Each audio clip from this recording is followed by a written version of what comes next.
Takže ahoj, vítam vás už ďalšieho videa. Toto video je moja Violeta peňaženka, takže tu sme v kúpeľni, lebo všade je obsadené. Máme návštevu, to je krásna Violeta. Takto. Mám peniaze a je...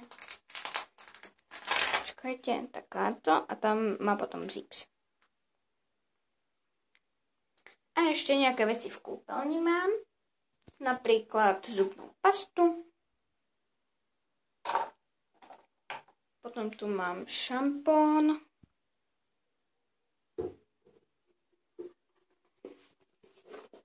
Takýto ďalší. A teraz tu mám sprchovací gel. Takže ten je z prvej série.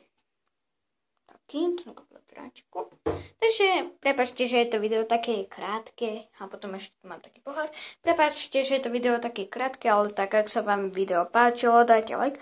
Ak chcete ešte nejaké video, tak mi napíšte na komentár. Ahoj!